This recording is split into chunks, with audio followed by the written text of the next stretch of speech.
જય માતાજી, જય દેવી પુંજક સમાજ। તો આપણે જો તો આજ રેસીપી તમને કંકોડાના વેલો અને એ બતાવ્યું હતું, અને આજ આપણે કંકોડાનું શાક બનાવવાના છે। તો હાલો આપણે કંકોડા વીણવા જાવી છીએ અને એ તમને બતાવીશું કેવા કંકોડા આવે। ઘણા વિડીયોમાં કંકોડાના અને એના સબ્જી છે તમને બતાવ્યું છે અને બતાવતા હશે, અને આપણે કઈ તરહનું શાક એમનું બનાવવાનું છે કંટોલાનું, તો એ બતાવીશું તમને। અને તો કંકોડાનું શાક કેવી રીતે બનાવીશું અને શેની હારે બનાવીશું એ તમને બતાવીશું। તો વિડીયોમાં બન્યા રહેજો। તો હાલો આપણે જઈએ છીએ કંકોડા વીણવા, અને કંકોડા ક્યાં હોય, કઈ જગ્યામાં હોય એ તમને બતાવીશું। કંકોડાનો વેલો કેવી રીતનો આવે અને કઈ જગ્યા ઉપર હોય, અને અત્યારે જો આ સોમાયની રચમાં જ કંકોડા ને એ બધું આવતું હોય, એટલે ત્યાં કણે જ એના વેલા હોય। તો જો આપણે પ્લાસ્ટરનું કામ કરતા હતા, એ ભાઈ રોડે નીકળ્યા હતા, ધૂસો હાથ કર્યો। તો હાલો આપણે જઈએ કંકોડા વીણવા અને એનું કેમ શાક બનાવી એ તમને બતાવીશું। તો તમે વિડીયોની અંદર બન્યા રહેજો। અને કંકોડા વીણવા જાઓ કે ગમે ના જાઓ તો પણ આ વાડીમાં કંકોડા આવે ને એ સોમાયની રેતમાં જ હોય અત્યારે જ એનું શાક તમને ખાવા મળે ને એ પ્રકૃતિ એવી છે કે કંકોડાની કે એના ખાવા છે ને એના ફાયદા એવા છે કે અત્યારે આ સોમાયની સીઝમાં જ એ વસ્તુ તમને કંકોડાની જોવા મળે। તો હાલો વિડીયોમાં બન્યા રહેજો। હાલો આપણે જઈએ છીએ કંકોડા વીણવા, અને કંકોડા વાડીમાં ને એમાં બધી હોય। તો હાલો આપણે જો અહીંયા કંકોડાનો વેલો છે, આ કંકોડાનો વેલો આવી ગયો છે હવે। તો જો એમાં આપણે કંકોડા વીણશું, વિડીયોમાં બન્યા રહેજો। તો જો અહીંયા આપણને એક આસાનથી ને એક કંકોડું મળી ગયું છે। જો કંકોડા આપણને મળી ગયા છે, અને આપણે ફટાફટ વીણવા મળવી કંકોડા। વિડીયોમાં બન્યા રહેજો તમે। જો તો અહીંયા એક કંકોડું આપણને જોવા મળી ગયું છે। જો આ વાડની અંદર હોય એટલે આમ સાવધાની રાખી કે જીવ જંતુ હોય બધું આમાં, અને ધ્યાન રાખીને કંકોડા વીણવા, અને એમના હાથ અંદર વાડીમાં નાખવા નહીં। અત્યારે શું છે કે આ સોમાયની રેતમાં બધી જનાવરે હોય એટલે જોઈને તમારે કંકોડા છે એ બધું વીણવું। તો જો આપણે કંકોડા 3 જડી ગયા છે।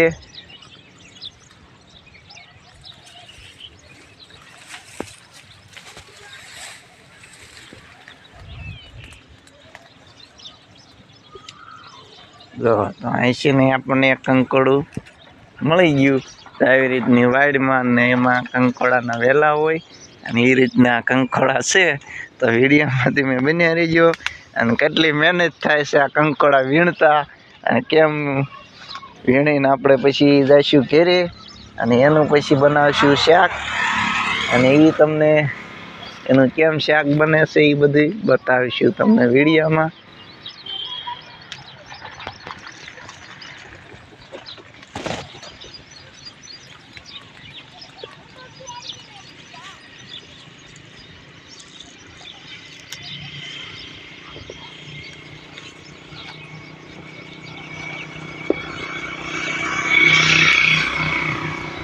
આમ વાડીમાં અંદર બહુ છે એટલે ના ઠેઠ તો આપણો હાથ આંબે એમ છે નહીં, પણ હાલ પાઈ ઉપર છે બધી છે બહુ કંકોડા। તો જો વાડીની અંદર બહુ છે એટલે આપણે આઘા તો જતા નથી, અને અમુક કંકોડા જો પછી મોટા થઈ જાય ને મોટા, તો એના પછી પાકી જાય, તમે જાજી સમય ઉતારી ન શકો એટલે પાકી જાય। જો અહીંયા એક કંકોડું છે, એને આપણે ઉતાર્યું નથી એટલે જો પાકી ગયું છે। એના બી તે જો આવી રીતના લાલ આવે અને પીળું થઈ જાય એટલે એ પાકી જાય કંકોડા। તો આપણા વાડીમાં નાખી દેવી એટલે એ આવતી સાલ પાછા એના એ બી ઉગશે કંકોડાના। જો તો એના એ બી ઉગશે। તો આપણે કંકોડા બધું તો ઘણા મળ્યા છે આપણને, અને હજી ઘણા વીણવાના છે।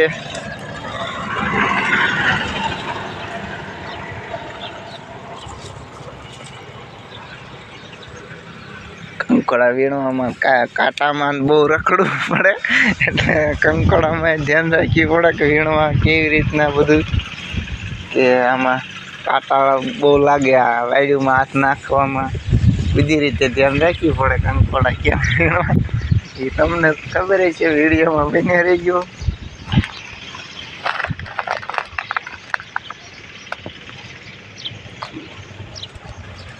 અને ઝાઝો સમય તો આપણે છે ને કંકોડાની ખેતી કોઈ કરે નહીં, પણ અમુક માણસો કરતા હોય તો એ અત્યારે એની કિંમત તમે કંકોડાની જુઓ ને તો અત્યારે આ કંકોડા 200 કિલો આ કંકોડા આપણને મળતા હોય.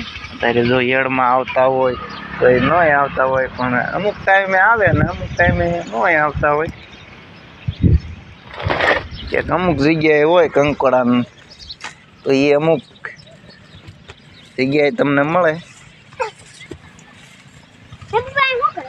કંકોડા વીણવી છે તું વીણવા આવ્યો? જો અમારે વિજયભાઈ આવી ગયા કંકોડા વીણવા. આ લ્યો થેલીમાં નાખો, હાલો.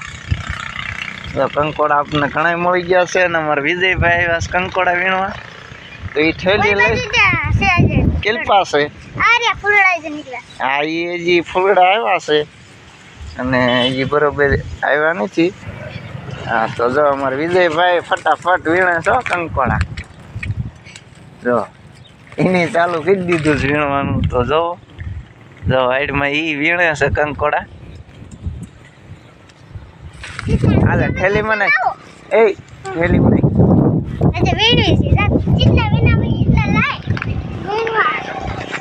તો જો અમારે બધું બેન આવી ગયા છે, એ કે હજી વીણ્યા એટલે લાવો ને મંગાવે છે એમને. આપણે વિજયભાઈ ને મમ્મી મંગાવે છે.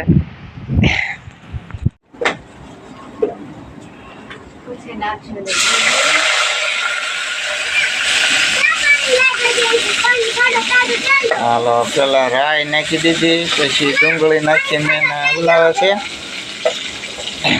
અને હવે નાખશે ટમેટા. હાલો તો ટમેટા નાખી દીધા છે. રેસીપી બનાવવાનું કર્યું છે ચાલુ. ઊંધિયું શાક બનાવવાના છે. જો હવે થોડાક 1 ચમચી હળદર નાખે,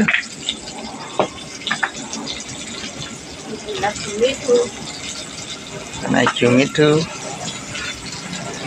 જીરી મરચી ને 2 મિક્સરમાં છે એટલે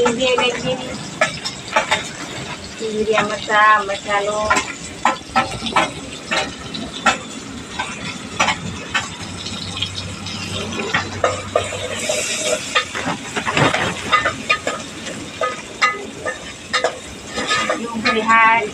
મસાલો આવી જાય.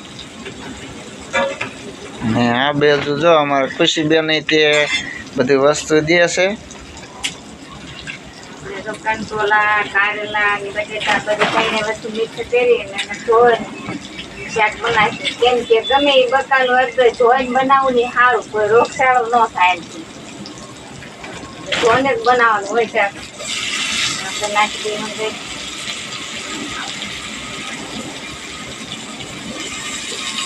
ઘણું બધી છે નહીં. હા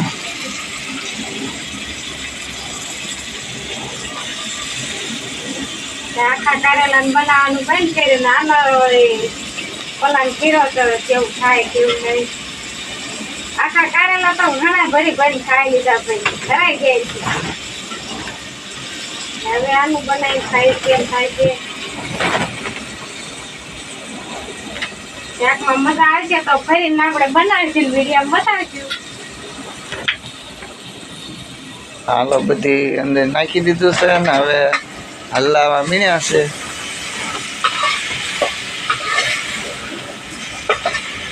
ડુંગળી તો બતાવી દીધી. હા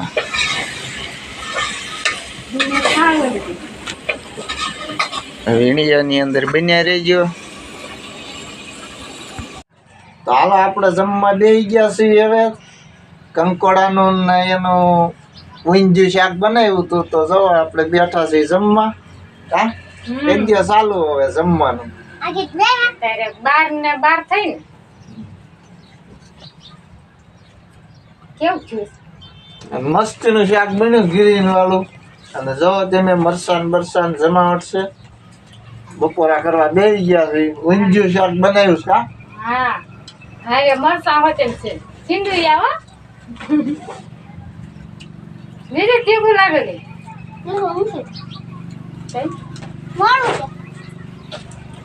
તો આપણે વિજયભાઈ બેસી ગયા જમવા હારે હતા.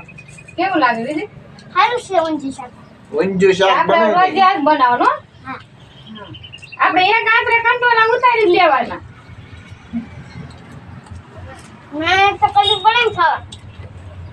હાલો મિત્રો, તો આજનો વિડીયો આપણે અહીં પૂરો કરવી છીએ.